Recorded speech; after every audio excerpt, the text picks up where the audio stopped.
நாமமும் மகிமைப்படுவதாக.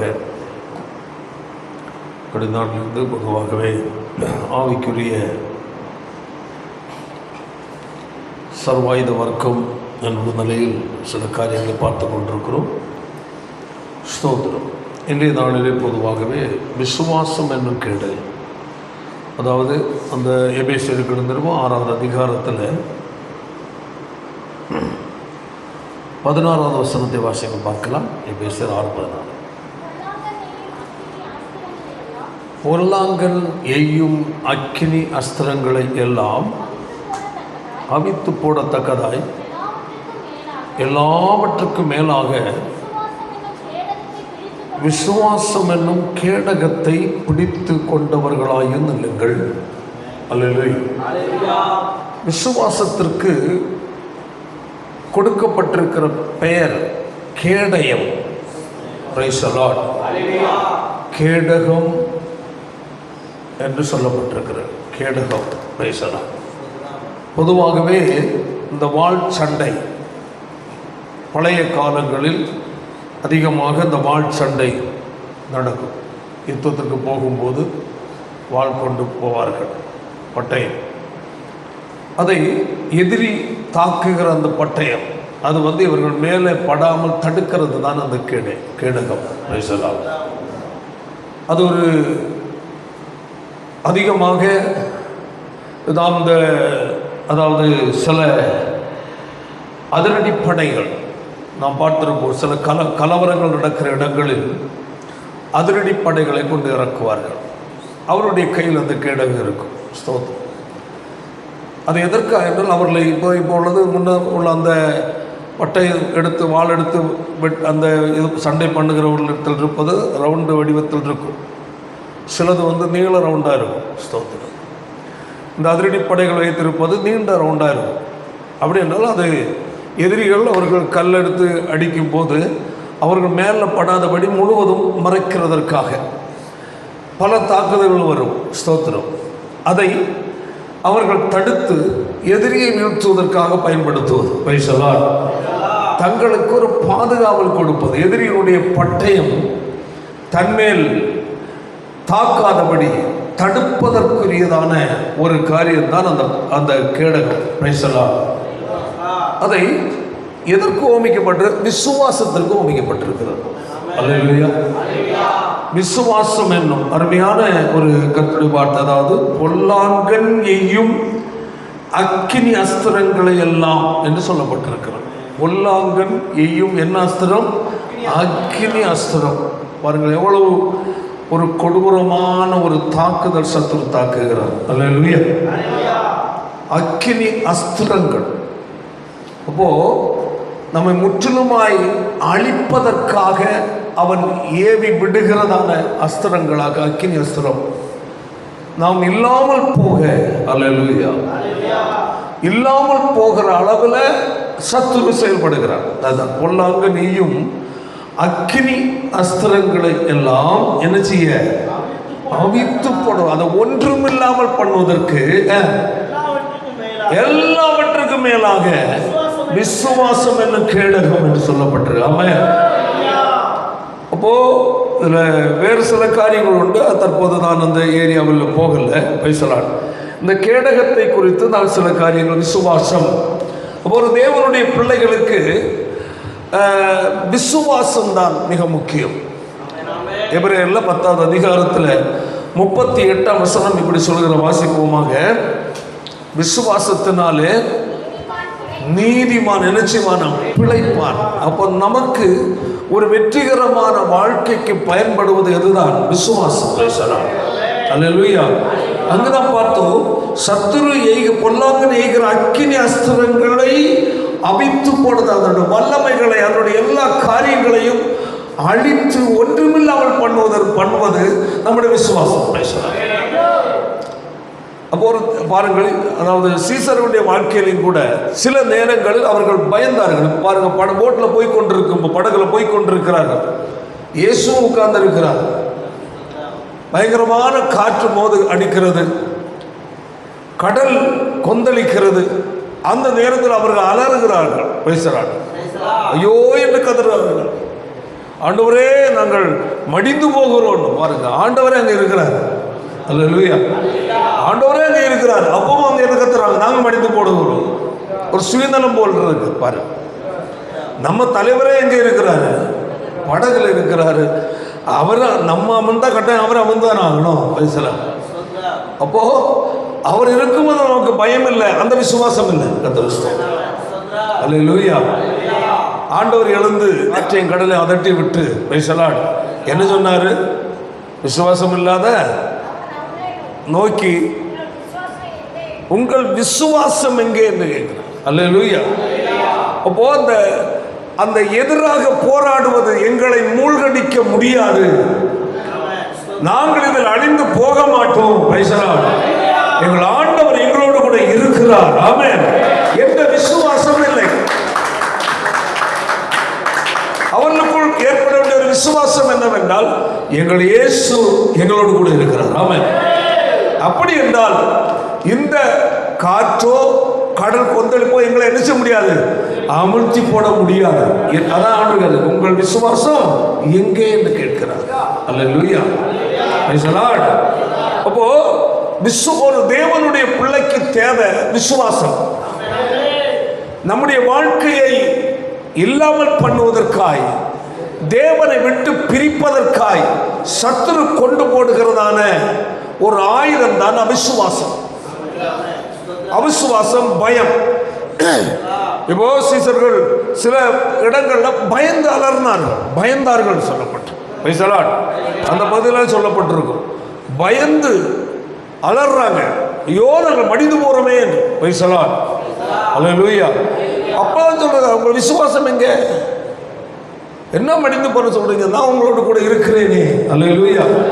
ஒரு தேவனுடைய பிள்ளைகளுக்குள் இருக்க வேண்டிய மிக முக்கியமானது, எவ்வளவு பெரிய பிரச்சனை வந்தாலும் அல்லேலூயா, என்னோடு கூட என் தேவன் இருக்கிறபடியால் ஆமென், இந்த பிரச்சனைகள் என்னை ஒன்று செய்ய முடியாது என்ற ஒரு விசுவாசம் ஒரு தேவனுடைய பிள்ளைகளுக்கு இருக்க வேண்டிய அவசியமா இருக்கிறது. அல்லேலூயா. வேதாந்தம் சொல்ல, விசுவாசத்தினால் நீதிமான் பிழைப்பான். அல்லேலூயா. நம்முடைய வாழ்க்கையே எதில் தான் இருக்கிறது? விசுவாசத்தில். கர்த்தர் மேல் வைத்திருக்கிற விசுவாசங்கள். போராட்டங்கள் வரும்போது, கஷ்டங்கள் வரும்போது, நெருக்கங்கள் வரும்போது, அல்லேலூயா, துக்கங்கள் கண்ணீர்கள் வரும்போது, ஆமென், தேவனுடைய பிள்ளைகள் அறிக்கை பண்ண வேண்டிய ஒரே ஒரு வார்த்தை, சீசர்கள் போல ஐயோ என்று அல்ல, அல்லேலூயா, என் இயேசு இன்று ஜீவிக்கிற தேவனை என்னோடு கூட இந்த பிரச்சனை மத்தியில் என்னை பாதுகாக்க, விடுவிக்க அவர் வல்லமை உள்ளவர் என்று. ஆமென். விசுவாச அறிக்கை தான் நமக்கு வெற்றியை கொண்டு இருக்கிறது. அல்லேலூயா. பாருங்கள், சொல்லப்பட்ட எபிரேயர்ல 11வது அதிகாரம் 6ஆம் வசனத்தை வாசிக்கும் போது வாசிப்போமாக, விசுவாசம் இல்லாமல் தேவனுக்கு பிரியமாயிருப்பது. பாருங்கள், அப்போ ஒரு தேவனுடைய பிள்ளை, அல்லேலூயா, நமக்குள் இருதயம் நிரம்பின ஒரு விசுவாசம் தேவைப்படுகிறது. தேவனால் ரட்சிக்கப்பட்ட ஜனங்கள், ஆமென், கர்த்தரால் தெரிந்து கொள்ளப்பட்ட தேவனுடைய பிள்ளைகள், ஆமென், நமக்குள்ள இருக்க வேண்டிய ஒன்று, என் கர்த்தர் உயிர் உள்ளவராய், ஆமென், என்னோடு கூட இருக்கிறார். ஆமென். என்னோடு கூட இருக்கிற தேவன் சர்வ வல்லமை உள்ள தேவன். ஆமென். ஹல்லேலூயா. அவர் தோற்றவர் அல்ல, அவர் ஜெயித்த தேவனாய் இருக்கிறார். அதான் சொல்லப்பட்ட விசுவாசம் இல்லாமல் பேசலாம் தேவனுக்கு பிரியமாயிருப்பது கூடாத காரியம். நம்ம கர்த்தரை சந்தோஷப்படுத்துகிற ஒரு இடம் தான் விசுவாசம். அப்போ அவரை நாம் பிரியப்படுத்த வேண்டும் என்றால், அவர் நம்மில் சந்தோஷப்பட வேண்டும் என்றால், அல்லேலூயா, நமக்குள்ள ஏற்பட வேண்டிய ஒன்று விசுவாசம். என்னை அழைத்தவர் என்னை நடத்துவார். ஆமென். என்னை அழைத்தவர் என்னை போஷிப்பார். ஆமென். அல்லேலூயா. எல்லா இக்கட்டுக்கும் எல்லா நெருக்கத்தில் விடுவிக்க அவர் வல்லவர். உலகத்தில் இருக்கிறவர்களும் என்னில் இருக்கிறவர் பெரியவர். ஆமென். ஸ்தோத்திரம். அந்த பெரிய ஒரு விசுவாசம் ஒரு தேவனுடைய பிள்ளைக்குள் இருக்க வேண்டும். நம்முடைய வாழ்க்கையில் பல பிரச்சனைகள், போராட்டங்கள், கஷ்டங்கள் எல்லாம் நமக்கு எதிராக கடந்து வரும்போது அநேக நேரங்கள் நாம் சோர்ந்து போகிற நேரங்கள் உண்டு. அல்லேலூயா. ஏதோ நீங்கள் ஒன்றுக்கு என்ன செய்யாதிருங்கள், கவலைப்படாதிருங்கள். ஆமென். Price the Lord. அவிசுவாசம் வந்த கவலை, பயம் எல்லாம் வந்துடும். Price the Lord. எல்லாம் வந்துடும். அல்லேலூயா. பாருங்க, ஆண்டவர் அவர்கள் படகுல போயிட்டு இருக்கும்போது, பிரைஸ் தி லார்ட், இயேசு கடல்ல நடந்து வரார். பயந்தாங்க, ஏதோ ஆவி வருது. ஸ்தோத்திரம். அப்போ அவங்களுக்கு அன்று அவர்களுக்கு இருந்ததே பயந்தான் அதிகமாக. அல்லேலூயா. எல்லா சூழ்நிலையும் பயம். அநேகர் அப்படித்தான், எந்த காரியம் எங்கே போனாலும் பயம். ராத்திரியில் வீட்டை விட்டு வெளியே வரணுன்னா ஐயோ இல்லை தான் இல்லை, யாராவது அங்கே இருக்கும். பேசலாம். அல்லேலூயா.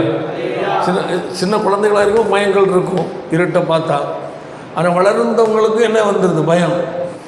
அநேகருக்கு இந்த சில பயங்கள். அல்லேலூயா. ஆனால் தேவனுடைய பிள்ளைகள் விசுவாசத்தோடு இருக்கணும். ஆமென். பயப்படுகிற வேலை தேவனுடைய பிள்ளைகளுக்கு இல்லை. அல்லேலூயா. நம்முடைய ஆண்டவர் உலகத்தை ஜெயித்தவர். ஆமென். நம்முடைய ஆண்டவர் சாத்தானை ஜெயித்தவர். ஆமென். அவர் ஆண்டவர் மரணத்தையே ஜெயித்தவர். அல்லேலூயா. சோதரம். அப்போ தேவனுடைய பிள்ளைகளை நம்முடைய வாழ்க்கையில் அந்த பெரிய ஒரு விசுவாசம் நமக்கு வேணும். ஆமென். என்ன சொல்ல? விசுவாசம் இல்லாமல் பிரியமாயிருப்பது கூடாத காரியம். தேவனிடத்தில் சேர்கிறவன் அவர் தேவன் ஒருவர் இருக்கிறார் உண்டு என்று கண்ணில் பார்ப்பதல்ல விசுவாசம். அல்லேலூயா. வார்த்தையை கேட்பதே விசுவாசம். ஆமென். அவர் உண்டு என்றும் தம்மை தேடுகிறவர்களுக்கு பலன் அளிக்கிறார் என்று விசுவாசிக்க வேண்டும். அல்லேலூயா. அவர் உண்டு. இப்போ நம்முடைய கண்ணில் பார்வைன்னா விசுவாசிக்கிறேன்னு சொல்லுக்கு ஒன்றும் கிடையாது. அல்லேலூயா. நம்முடைய கண்ணுக்கு பார்க்க முடியாததை வேத வசனத்தின் மூலம் கேட்கிறோம். அல்லேலூயா.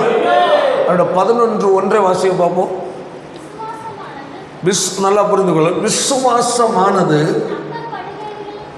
நம்பப்படுகிறவருடைய உறுதியும் காணப்படாதவர்களின் நிச்சயம்.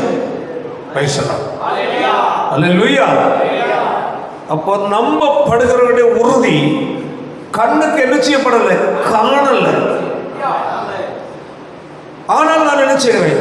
என்னோட கூட இருக்கிறார். அப்போ ஒன்று புரிந்து கொள்ளுங்கள். பாருங்கள், இன்னும் ஒன்று. அதாவது சிலருக்கு அது எப்படி என்றெல்லாம் சிந்திப்பாங்க. நம்முடைய பாவம் எப்படி மன்னிக்கப்பட்டது? நாம் இதற்கு முன் சிந்தித்த செய்த பாவங்கள் ஏன் நமக்குள் அணுக விடாமல் நாம் இருக்கிறோம்? ஆண்டவருடைய பாவத்தை மன்னித்தார். அவர் என்னை மன்னித்து என் இருதயத்தை பரிசுத்தப்படுத்தினதுனால அல்லேலூயா அவைகள் மேல் நமக்கு என்ன வந்திருக்கிறது? வெறுப்பு வருகிறது. அப்போ சொந்த முயற்சியினால் ஒரு பாவத்தை வெறுக்கும் இருதயம் வராது. அவன் செயல்பாட்டில் விட்டாலும் சிந்தனையில் வந்து அழைத்து கொண்டிருக்கிறான். அல்லேலூயா. அப்போ இயேசுவை நாம் ஏற்றுக்கொள்ளுகிறோம். இருதயத்தில் எப்படி ஏற்றுக்கொண்டோம்? விசுவாசத்தை ஏற்றுக்கொண்டோம். என் இயேசு எனக்காக சிலுவையில் மரித்தார். ஆமென். அவர் சிந்தின இரத்தம் என்னுடைய பாவங்களுக்காக. அல்லேலூயா. அவர் சிலுவையில் அவர் இரத்தம் சிந்தி மரித்தது மட்டுமல்ல, ஆமென், 3ஆம் நாள் உயிரோடு கூட எழுந்தார். இயேசுவை நான் பாவி, என் உள்ளத்தில் வாரும் என்று நாம் விசுவாசித்து அவர் என்ன செய்கிறோம்? ஏற்றுக்கொள்ளுகிறோம். ஏற்றுக்கொள்வதற்கு அடையாளம் நமக்குள் இருந்த பாவ சிந்தைகள், அக்கிரம செயல்பாடுகள், சுபாவங்கள் நம்ம விட்டு என்ன செய்கிறது? அகன்று போய் ஒரு சுத்த இறுதியும் நமக்குள்ள கடந்து வருகிறது. இது நம்மளா உண்டாகிறது அல்ல, அது விசுவாசத்தால் உண்டாகும். அல்லேலூயா. தேவன் ஆவியா இருக்கிறார். ஆண்டவர் சொன்னார், தேவன் சொன்னாரு, நம்முடைய சாயலின் படி, நம்முடைய ரூபத்தின்படி மனுஷனை உண்டாக்கும் சொன்னார். மிருகங்கள் ஒன்று அவர் சாயல் அல்ல, அவைகளுக்கு ஜீவன் இருக்கு. தேவனுடைய சாயல் என்றால் தேவன் ஆவியா இருக்கிறார். அவர் மாம்ச சரீரம் உடையவர் அல்ல. அல்லேலூயா. தேவன் ஆவியா இருக்கிறார், மனுஷனும் ஆவியா இருக்கிறார். அல்லேலூயா. மூன்று பகுதி: ஆவி, ஆத்மா, சரீரம். ஸ்தோத்திரம்.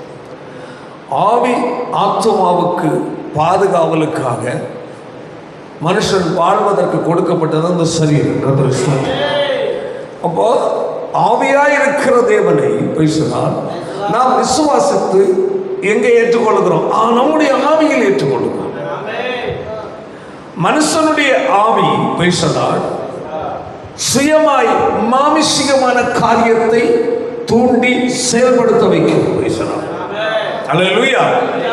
சத்துரு இயேசு இல்லாத ஒரு மனிதனுடைய ஆவியில் அவன் என்ன செய்கிறான்? தகாத எண்ணங்களை கொண்டு போட்டு தவறை செய்ய தூண்டி விடுகிறான். அல்லேலூயா. ஒருவன் மனம் திரும்பி இயேசுவை இருதயத்தில் ஏற்றுக்கொள்ளும் போது, அப்படி என்றால் அவன் தன்னுடைய ஆவியில் இயேசுவை, ஆவியா இருக்கிற தேவனை ஏற்றுக்கொள்ளுகிறான். ஆமென். ஏற்றுக்கொள்ளும் போது அந்த அவர் பரிசுத்தமான தேவனானபடியினால் நம்மிடத்தில் இருந்த பாவ சிந்தை நிறைந்த உள்ளான நிலை சுத்திகரிக்கப்படுகிறது, மாற்றப்படுகிறது. அதனால் அந்த நேரம் முதல் நமக்குள்ள இந்த புதிதான சிந்தை, அல்லேலூயா, முன்ன செய்த பாவத்தை நாம் என்ன செய்கிறோம்? வெறுக்கிற இருதயம். அல்லேலூயா. இப்போ பாருங்க, முன்ன என்ன சில ஆட்கள் ரொம்ப கேவலமாக பேசுகிறவங்க, கட்டாத பேசுகிற பழக்கங்கள் உள்ளவர்களாக இருந்திருப்பார்கள். ஆனால் இயேசுவை ஏற்றுக்கொண்ட பிறகு அவங்களுக்கு பேசணும்னு ஒரு எண்ணம் வராது. கோபம் வந்தாலும் அந்த வார்த்தை வராது. கோபம் வந்து 4 வார்த்தை சொல்லி திட்டிட்டு போகிறத தவிர அந்த கெட்ட வார்த்தை வாயில் வராது. அதுவா அவங்கள்ட்ட வந்துட்டு ஐயோ நேற்று சொல்லிட்டு வாயில் கை வச்சுக்கிட்டோம். நான் நிறைய பேர் பார்த்துருக்கேன். ஆனால் இயேசுவை ஏற்றுக்கொள்வதற்கு முன்பதாக அந்த பயம் இல்லை. அதான் விஷயம். அப்போ எனக்குள் இருக்கிற ஆண்டவர், அல்லேலூயா, பரிசுத்தம் உள்ள ஆண்டவர். ஆமென். பரிசுத்தமான ஆண்டவர் எனக்குள்ள அவர் வாசம் பண்ணுகிறார். ஆமென். அல்லேலூயா. அவரை நாம் விசுவாசித்து தான் ஏற்றுக்கொண்டமே தவிர, ஆமா ஆவியா இருக்கிற தேவன் இந்த பக்கத்தில் வந்திருக்கிறார், ஆண்டவரே வாரம் ஆண்டவரே அப்படி நம்ம ஏற்றுக்கொள்ளல. அவர் ஆவியா இருக்கிற கண்ணுக்கு தெரியாதவர். ஆமென். ஒருவரும் சேரக்கூடாத ஒளியில வாசம் பண்ணுவார். ஒருவரும் கன்றாதவர், காணக்கூடாதவர். அல்லேலூயா. ஏன்னா அவர் காணக்கூடிய சாயல் உடையவர் அல்ல. அவரை நாம் விசுவாசித்து ஏற்றுக்கொள்ளுகிறோம். அல்லேலூயா. Praise the Lord. Praise the Lord. ஏற்றுக்கொள்ளும் போது அவருடைய சுபாவங்கள் நமக்குள்ளே கடந்து வருகிறது. ஆமென். அல்லேலூயா. அது விசுவாசம். அதான் சொல்லப்பட்டிருக்கிறது. 1ஆம் வசனம் வாசிப்போம். எபிரேயர் 11:1. உறுதியும் காணப்படாதவைகளுடைய நிச்சயமா இருக்கிறது என்று சொல்லப்பட்டிருக்கிறது. அதை நாம் அங்கு வாசித்தோம் 6ல். எப்படி?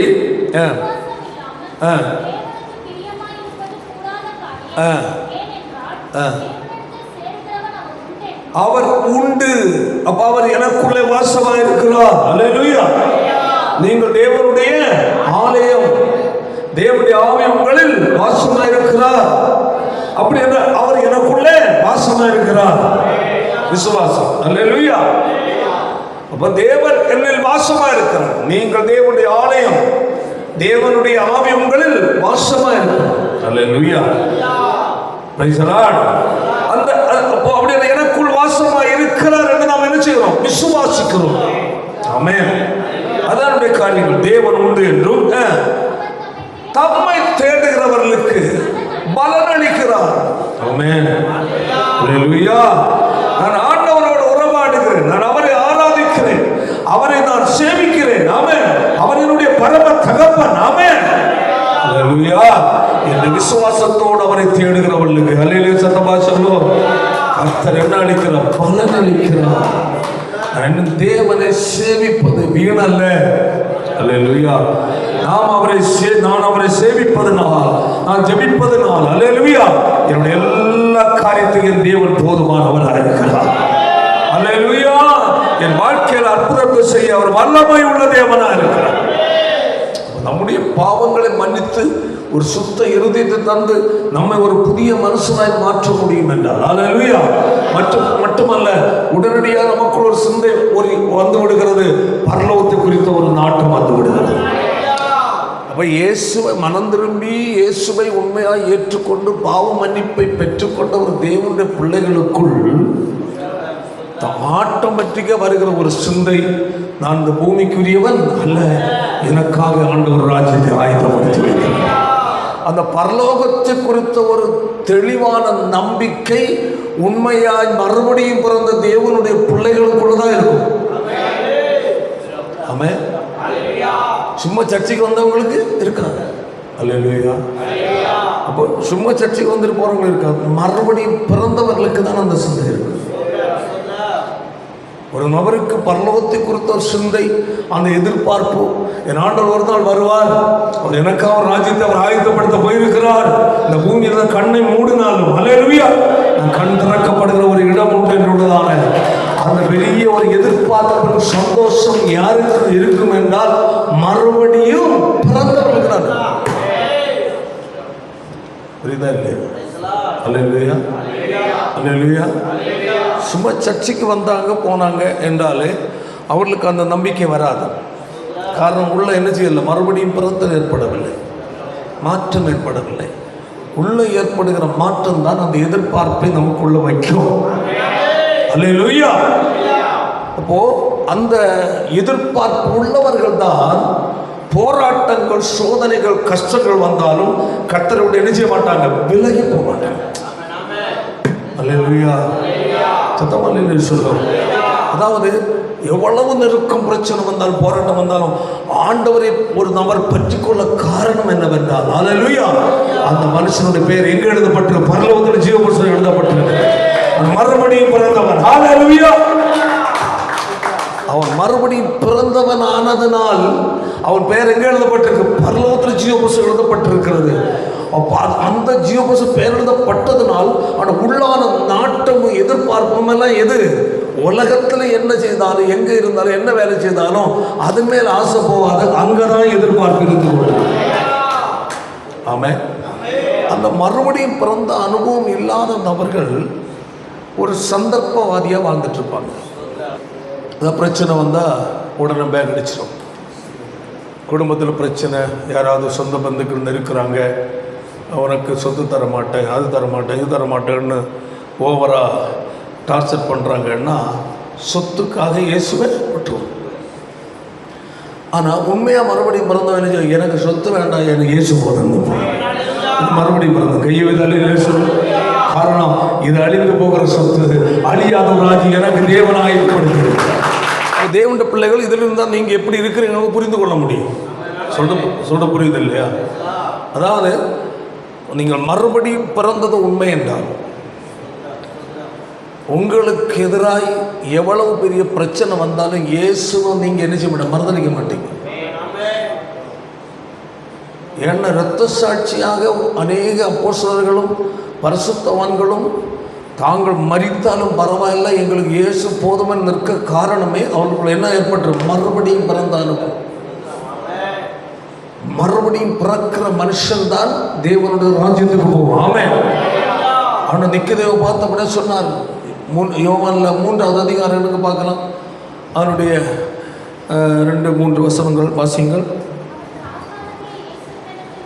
ராக்காலத்தில் அவன் இயேசுவிடத்தில் வந்து, நீ தேவனிடத்திலிருந்து வந்த போதகர் என்று அறிவேன், இராவிட்டால் செய்ய மாட்டான் என்றார். பாருங்க, உடனே இயேசு என்ன சொல்ல பாருங்க. இப்போ இயேசுவை அவன் புகழ்கிறான். அல்லேலூயா. இயேசு என்ன செய்கிறான்? ரொம்ப இந்த அற்புதம் செய்யணும், நீர் மேலே இருந்து வந்தவர் தான், அதனால அப்படி இப்படின்னு புகழ்றான். அந்த புகழ்ச்சி பொதுவாக இன்றைய நாட்களில் சர்ச்சைக்கு பல மாதங்களாகவோ வருஷமாட்டோ சும்மா வந்துட்டு போகிறவங்களும் சமம். அல்லேலூயா. வருவாங்க, இயேசு புகழ்வாங்க, பாட்டு பாடுவாங்க, எல்லாம் செய்வாங்க. ஆனால் வேற எதுலையும் அவங்க மனசு தெரிஞ்ச மாட்டாங்க. உண்மைதான். அல்லேலூயா அல்லேலூயா. ஆனால் அந்த புகழ்வதோ ஆலயத்தில் வந்து போகிறதோ அல்ல. அடுத்த பாயிண்ட், இயேசு அவனுக்கு புகழ்ந்தவனுக்கு சொல்வது. இயேசுவை புகழ்ந்தவன், இயேசுவை சந்திக்க வந்தவரை பார்த்து இயேசு சொல்லுகிறார், என்ன செய்யணும்? மறுபடியும் புதாவிட்டால் தேவனுடைய ராஜ்யத்தை காண மாட்டான். அவனை கையை வைத்தாலே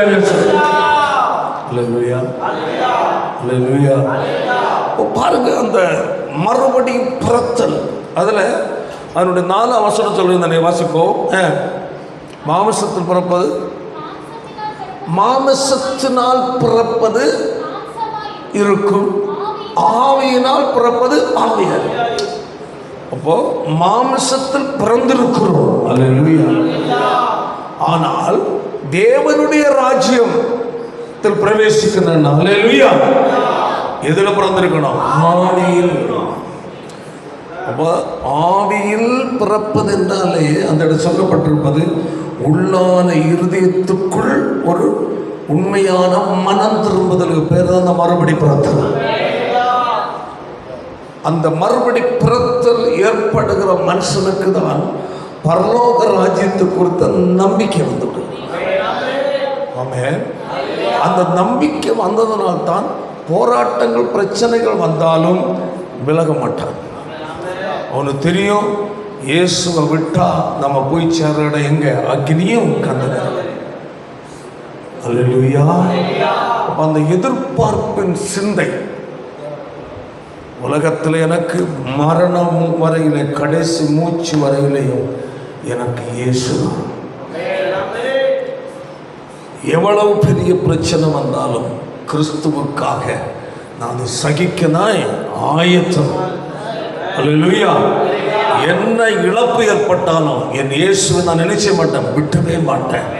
அவர்தான் எனக்கு எல்லாம். அந்த சொல் யாருக்கு இருக்கும் என்றால் மறுபடியும் பிறந்தவர்கள் மட்டும்தான். ஏன்? அவருடைய பெயர் எங்கே எழுதப்பட்டிருக்கு? பரலோகத்தில் ஜீவ புஸ்தகத்தில் எழுதப்பட்டிருக்கு. அதனால தான் அந்த சிந்தை. உபத்திரவமோ, பவுல் சொல்லுகிறார், உபத்திரவமோ பட்டயமோ மரணமோ ஏது வந்தால், அல்லேலூயா, கிறிஸ்துவின் அன்பை விட்டு என்னை பிரிப்பவன் யார் என்று கேட்கிறார். அப்போ கிறிஸ்தவத்துக்கு எதிராக இருந்தவன் பவுல், அல்லேலூயா. அவர் ஒரு நாள் சவுலாய் இருக்கும்போது கிறிஸ்தவத்துக்கு எதிராக கிறிஸ்தவர்களை சிறைப்பிடிக்கிறவனாக இருந்தார், அல்லேலூயா. ஆனால் எப்பொழுது கர்த்தரால் பிடிக்கப்பட்டாரோ, ஆமென், அப்பொழுது கிறிஸ்து எனக்கு ஜீவன் என்று சொல்றார். கையை வைத்து அல்லேலூயா சொல்றார். ஹல்லேலூயா. கிறிஸ்து எனக்கு ஜீவன், சாவு எனக்கு ஆதாயம். அதாக அந்த ஒன்றித்த இருதயம். ஆமென். இயேசுவோடு ஒன்றித்த இருதயம். அந்த ஒன்றித்த இருதயம் உள்ளவர்கள் தான் பிரச்சனை பார்த்து சவால் விட முடியும். பிரச்சனையை பார்த்து சோர்ந்து போக மாட்டாங்க. ஆமென். அப்படின்னா பிரச்சனையை பார்த்து கத்தரை விட்டு விலக மாட்டாங்க. பிரச்சனை என்ன செய்வாங்க? சவால் விடுவாங்க. அல்லேலூயா. இந்த பிரச்சனை என்ன ஒண்ணு செய்யுங்க. கையை விதாலே சத்தமாசம், சத்தத்தை விதாலே சத்தமாசம். ஹல்லேலூயா. தேவன் உண்டு என்றும் அவர் தம்மை தேடுவர்களுக்கு பலன் அளிக்கிறார். நான் ஆண்டவரை தேடுகிறேன். கர்த்தரை தேடுவர்களுக்கும் ஒரு நாள் இந்த விசுவாசம். ஆமென், ஆமென். கர்த்தரை தேடுவர்களுக்கோ ஒரு நன்மை குறைபாடுதலான அந்த விசுவாசம் ஒரு தேவனுடைய பிள்ளை கொண்டிருக்கு. அல்லேலூயா. அந்த பயம், கவலை, மரண பயத்தை தடுக்கிற கேடகம் தான் என்னது? விசுவாசம். ஆமென். விசுவாசம் இருந்தால் பிரச்சனை எவ்வளவு பெரிதா வந்தாலும், அல்லேலூயா, நிமிர்ந்து நிற்க முடியும். ஆமென். அவர்களுக்கு கேடகமாய் மாறுகிறது. அல்லேலூயா. அந்த விசுவாசம் இல்லை என்றால் தான் சோர்ந்து போயிடும். காரணம், கேடகம் இல்லாத மனுஷன் சத்துரு வெட்டின வெட்டுக்கு மடிந்து போனான். அதை தடுக்கிற என்ன இல்லை? கேடகமாகி விசுவாசம் இல்லை. பின்வாங்கி போய்விட்டான். கையை வைத்து பின்வாங்கி போய்விட்டான். ஆண்டரை விட்டுட்டான். ஸ்தோத்திரம், ஸ்தோத்திரம். சிலர்லாம் ஈஸி ஆண்டவர் மறுதளிச்சிருவான். உலக நன்மைக்காக, உலக காரியத்திற்காக, உலகத்துக்குரிய காரியங்களுக்காக, உலகத்தில் அவர்களை எதிர்பார்த்து கிடைக்காதவன மறுதளித்து விடுவார்கள். ஆமென். மறுதளித்து போடுவார்கள். அப்படி என்றால் அவர்களுக்குள்ள என்ன இல்லை? கேடகம் இல்லை. விசுவாசம் என்ற கேடகம் இல்லை. ஆமென். அவர் விசுவாசம் என்ற கேடகம் இருக்கும் என்றால், அல்லேலூயா, எவ்வளவு இழப்பு என்ன ஏற்பட்டால், ஆமென், கர்த்தருக்கு நிற்கிற ஒரு இருதயம் இருக்கு. ஆமென். அவர் தம்மை தேடுகிறவர்களுக்கு என்ன அளிக்கிறார்? பலன் அளிக்கிறார். கர்த்தரை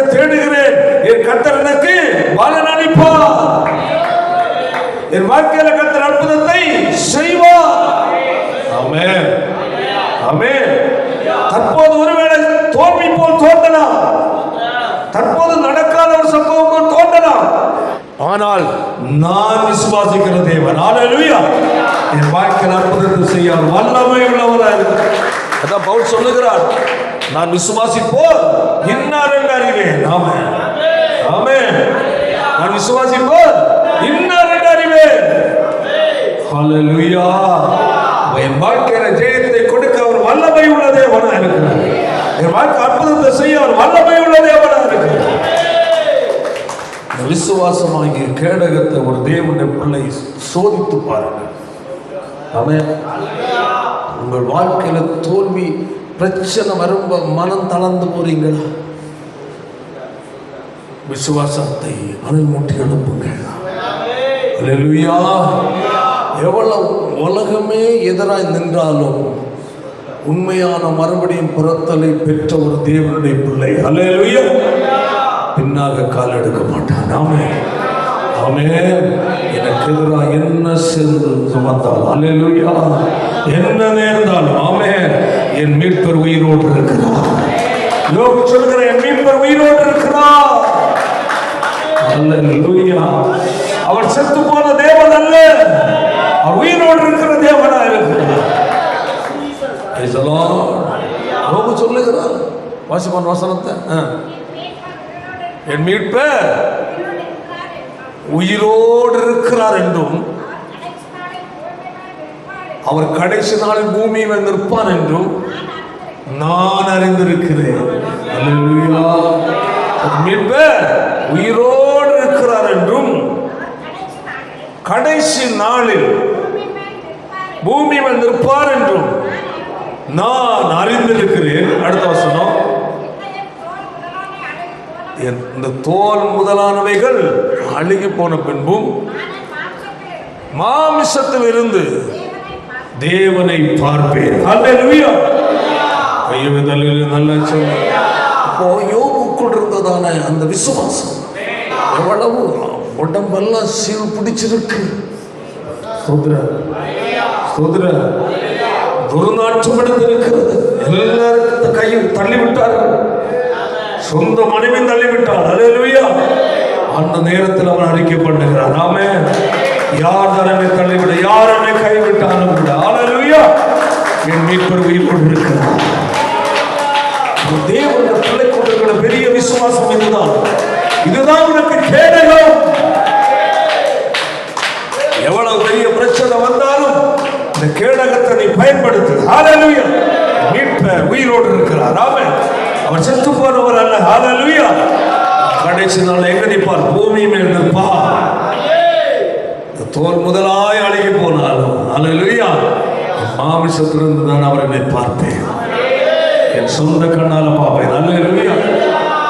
அன்றைக்கே யோபுவுக்குள்ள அந்த கடைசி நாளில் நடக்கிற சம்பவத்தை குறித்த தூர பார்வை இருந்து.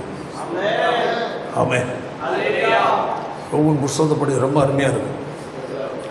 தூர பார்வை, என் மீட்பரை நான் பார்ப்பேன், அந்நிய கண்கள் அல்ல, ஹல்லேலூயா என் சொந்த கண்ணை. தேவனுடைய பிள்ளைகளுக்கு இருக்கிற தூர பார்வை இருந்தான். அதான் விசுவாசம். ஹல்லேலூயா. என் ஆண்டவர் இன்றைக்கு உயிரோடு இருக்கிறார். அவர் செத்து போன தேவன் அல்ல, அவர் உயிரோடு இருக்கிற ஆண்டவர். இன்னொரு தேவனை அறிக்கை பண்ண கற்றுக்கொள்ள வேண்டாமே. நான் சேவிக்கிற தேவன் செத்து போனவர் அல்ல, ஹல்லேலூயா அவர் உயிரோடு இருக்கிற ஆண்டவராக இருக்கிறார். பெரிய ஒரு விசுவாசம் ஒரு தேவனுடைய பிள்ளைக்குள் இருக்க வேண்டும். ஆமென். அதுதான் வருகிற எவ்வளவு பெரிய பிரச்சனை, போராட்ட, தோல்விகளாக இருந்தாலும் அது உங்களுக்கு தடுக்கிற என்னமா இருக்கிறது? கேடகமாக. ஹல்லேலூயா. அதான் சொல்லப்பட்டிருக்க. வாசிப்போமாக. Price the Lord. யூதாவின் புஸ்தகம் 1:3 வாசிக்கும் போது பாருங்கள்.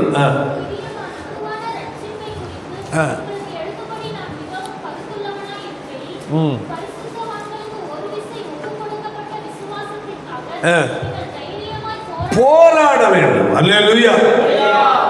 பரிசுத்தவான்களுக்கு ஒரு விஷயம் ஒப்புவிக்கப்பட்ட விசுவாசத்திற்காக தைரியம் என்ன செய்யணும்? போராட வேண்டும்.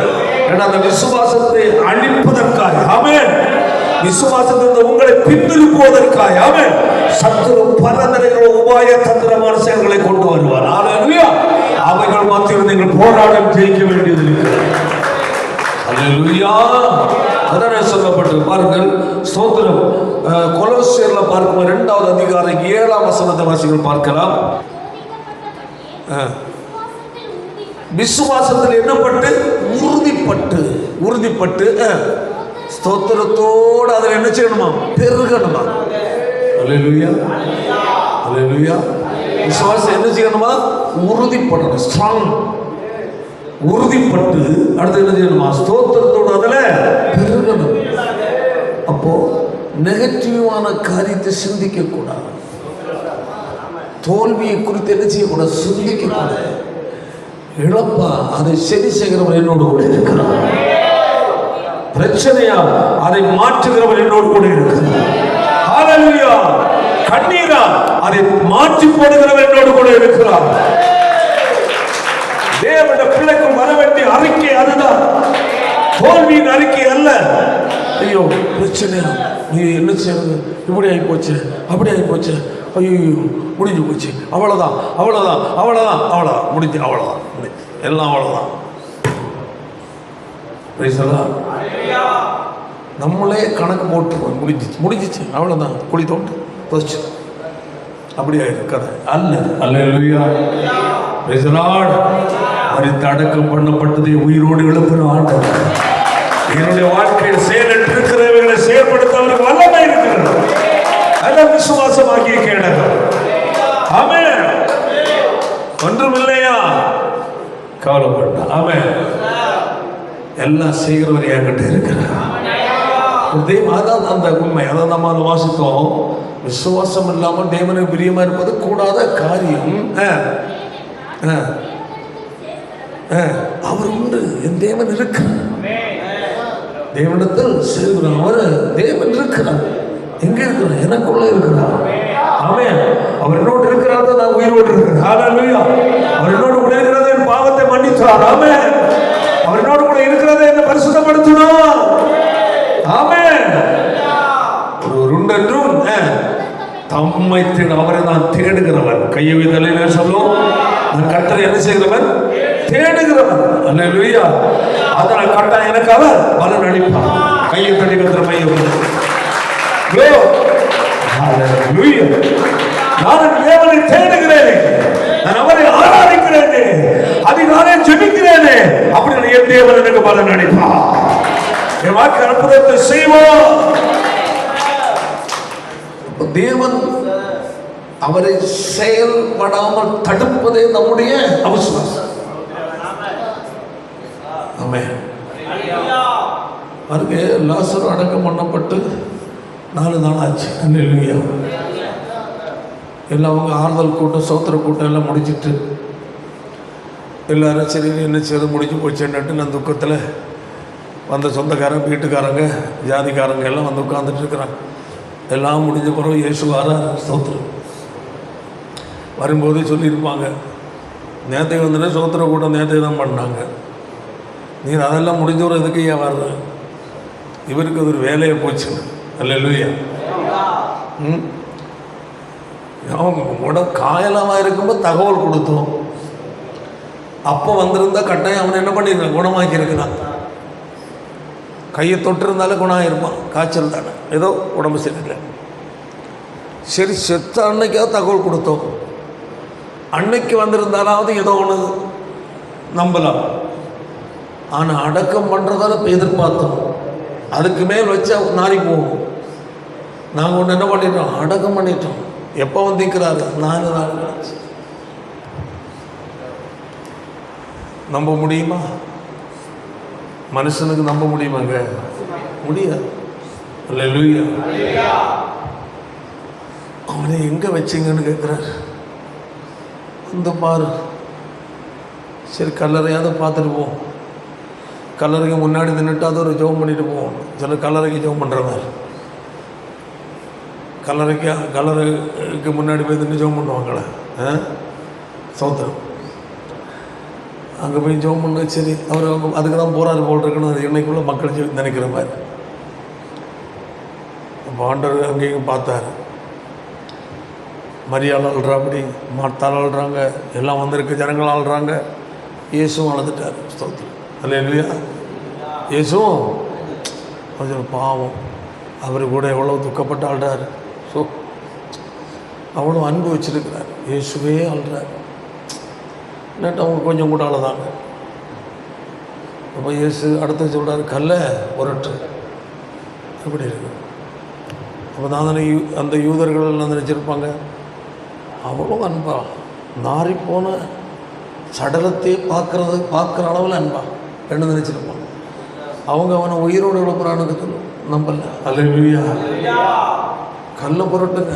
அப்போ அவங்க நினச்சாங்க கல்லை புரட்டி உள்ளே போய் பார்க்குறாரு படத்தை. ஸ்தோத்திரம். அப்போ தான் சொல்கிறேன், அந்த அவிசுவாசத்தெல்லாம் சொல்கிறேன் என்னென்ன, இப்பொழுது நாலு நாள் ஆகிப்போச்சு, இப்போ திறந்த செட் ஆகாது. ஆண்டவரை வெளியே நீர் பார்க்கண்டாம். நேரம் வந்துருந்தா அவன் நல்லா பார்த்துருக்கலாமா? வந்து நார்னை போய் நீங்கள் என்னத்தை பார்க்க போகிறீங்க? ஸ்தோத்திரம். இப்போ நார் ஆண்டவர் 4 நாளாகி போச்சுன்னு சொல்கிறான். ஆண்டவர் என்ன சொன்னார்? நோக்கி அந்த இடத்துல அவர் சொல்கிறார், விசுவாசத்தை பேசுகிறார். கையை தலையிலே நாரி போன இடத்துல விசுவாசத்தை பேச வந்திருக்கிறார் இயேசு. அல்லேலூயா. இப்பொழுது 4 நாளாச்சுன்னு சொல்கிற இடத்துல ஆண்டவர் என்ன சொல்கிறாரு? நீ விசுவாசித்தா தேவனுடைய மகிமையை காண்பாய். பார்த்தீங்களா? அதாக்கு அந்த அற்புதத்தின் விசுவாசம். அல்லேலூயா. இயேசு அவ்வளோ பெரியவர். ஆமென். எவ்வளோ பெரிய தேவனை நம்ம இருதயத்தில் ஏற்றுக்கொண்டு, அல்லேலூயா, நாம் அவரை அப்பாயிட்டு கூப்பிடும் போது, ஆமென், நம்முடைய வாழ்க்கையில் இருக்கிற பிரச்சனைகள் மத்தியில் ஏன் நான் சொந்து போக வேண்டும்? இந்த ஆண்டவர் ஏன் நமக்கு அற்புதம் செய்ய முடியாதோ? விசுவாசித்தால் தேவனுடைய மகிமையை காண்பார். நீ நாறுகிறதா தான் பார்க்கிற. அல்லேலூயா. அது ரொம்ப நம்ம சிந்திக்க வேண்டிய இடமாக இழந்து போச்சு. அவ்வளவுதான், முடியல, அவ்வளவுதான், நாறுது. அவர்களுக்கு யாருக்குமே லாசரு உயிரோடு வருவான் என்று நம்பிக்கை இல்லை. அவ்வளோதான், அதுதான் நாறுதுன்னு சொல்கிறாங்க. நாருவே ஆண்டு இயேசு சொல்கிறார், அப்பொழுதும் நீ விசுவாசித்தா தேவனுடைய மகிமையை காண்பாய். இப்போ ஒன்றும் இல்லை, எல்லாம் முடிஞ்சு போச்சு என்ற இடத்துல, அந்த சூழ்நிலையில் நமக்குள்ள வர வேண்டியது என்னது? விசுவாசம். அற்புதங்களை செய்கிறவர். ஆமென். வாசிப்போம்.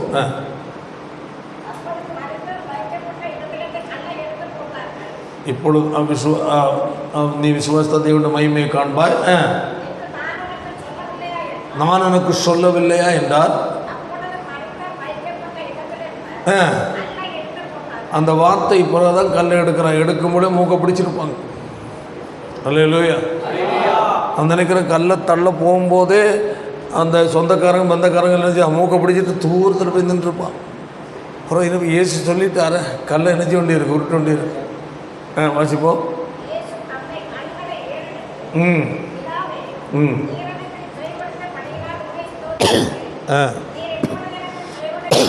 ம் ம் விசுவாசிக்கும்படியாக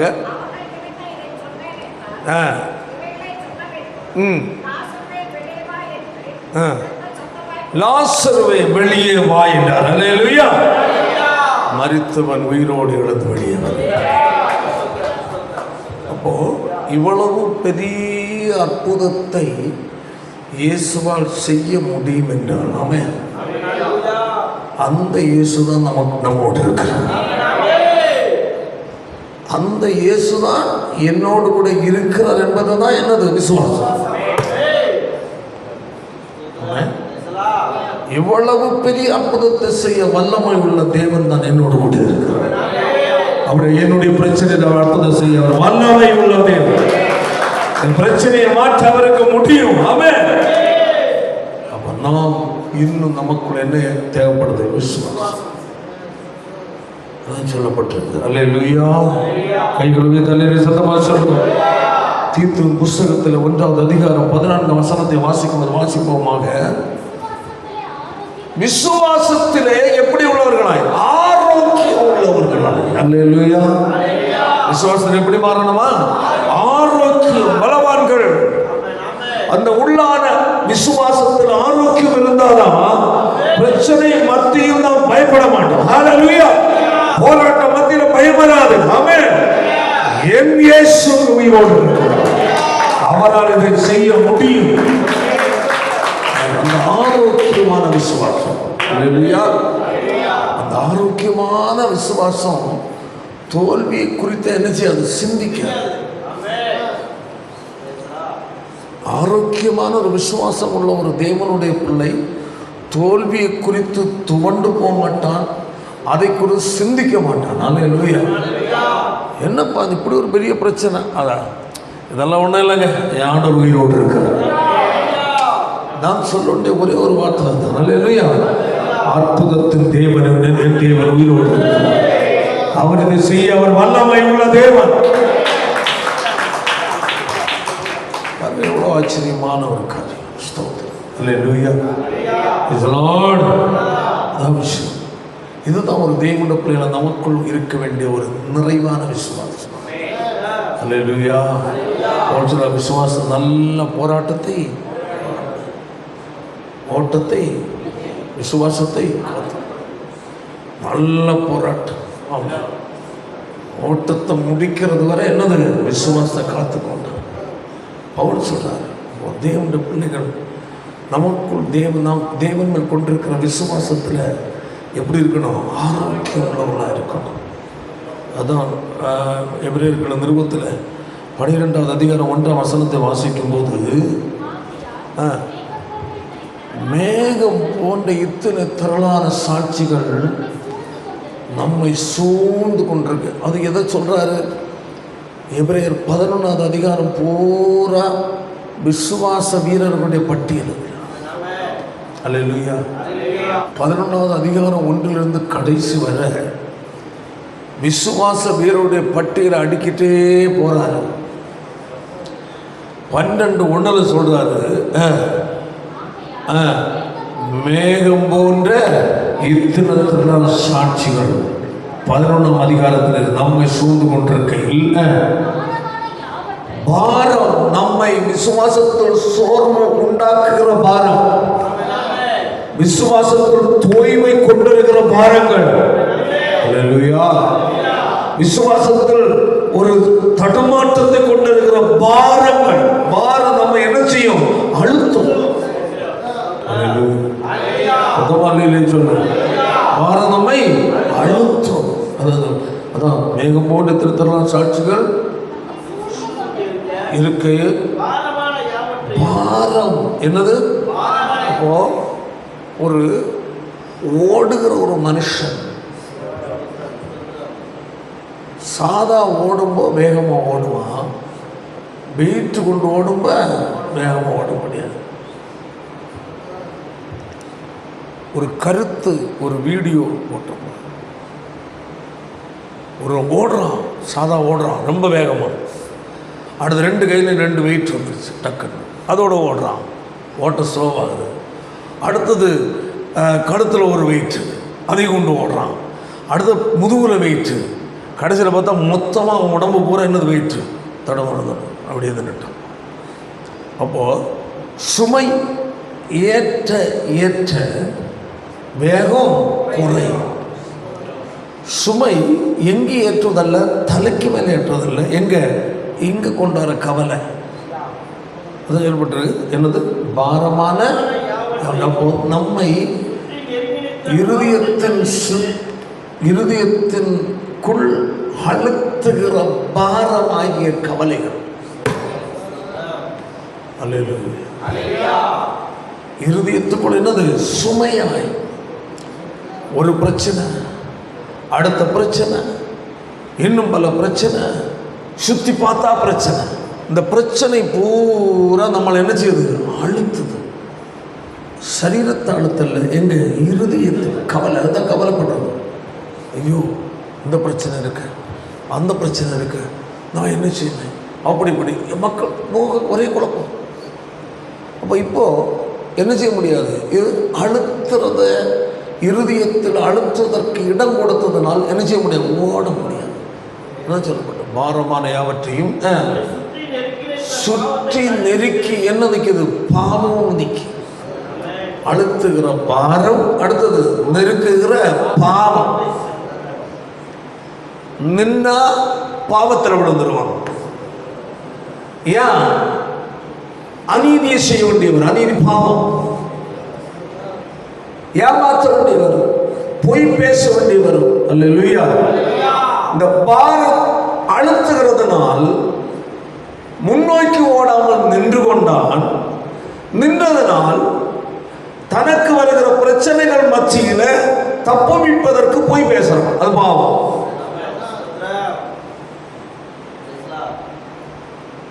புரியுதில்ல? நீதியாய் வாழ்ந்தவன் ஓடுகிறான், நின்றவன் அநீதிக்கு செவி சாய்க்கிறான். பாவம். அநீதி எல்லாமே பாவம்.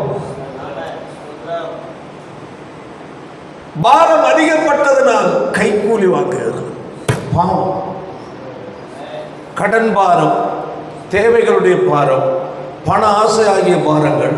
அடுத்தடுத்து என்ன வாங்குறான், லஞ்சம். பாவம், அது பாவம். அப்போ இப்படிப்பட்ட பாவங்கள் சுற்றி நெருக்கி நிற்கிற என்னது, பாவங்களையும் தள்ளி விட்டு, என்னது, ஆமா, தள்ளு என்பதாக பாரம். அல்லேலூயா. அப்ப அந்த பாரத்தை தள்ளு, எங்க வைக்காத, உள்ள இடம் கொடுக்காத. அல்லேலூயா. பாரத்தை தள்ளிட்டாலே பாவம் சேர்ந்து போயிருக்கு.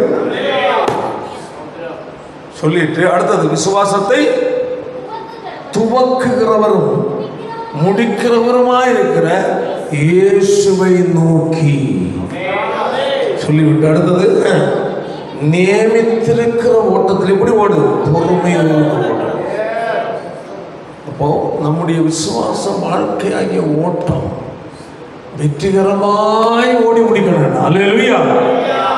நமக்கு தேவையானது, அதாவது பொல்லாங்கன் எய்கிற அக்கினி அஸ்திரங்கள் என்ன செய்யறதுக்கு, அகித்து போடுவதற்கு நமக்கு என்ன தேவை, விசுவாசமாகிய கேடகங்கள்.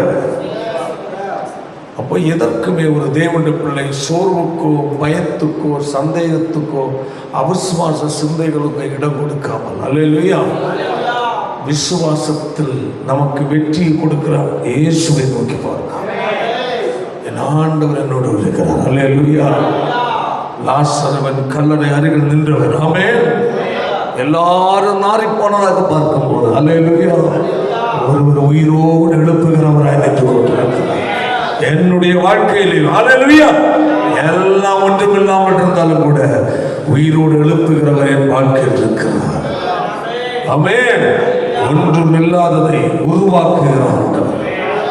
தேவனுடைய பிள்ளைக்குள்ள அப்படிப்பட்ட பெரிய விசுவாசமாகிய கேடகம் நமக்கு தேவை. நாட்களில் ஒரு வெற்றிகரமான கிறிஸ்தவ வாழ்க்கைக்கு விசுவாசம் என்னும் கேடகத்தை இப்படி ஏந்தி கொண்டு கர்த்தரை சார்ந்து தான் ஓடுவோம். அது கர்த்தர் உதவி செய்வாராக. எல்லாரும் முழங்கள் படி வச்சோம். அல்லேலூயா, அல்லேலூயா. எல்லாரும் போடுவோம். விசுவாசத்தினால் நீதிமான் பிழைப்பான், விசுவாசியன் பகராதே. விசுவாசத்தினால் நீதிமான் பிழைப்பான், விசுவாசியன் பகராதே. கலங்காத திகையாத விசுவாசியே, கலங்காத திகையாத விசுவாசியே.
விசுவாசமாகிய கேடகம் நமக்கு தேவை.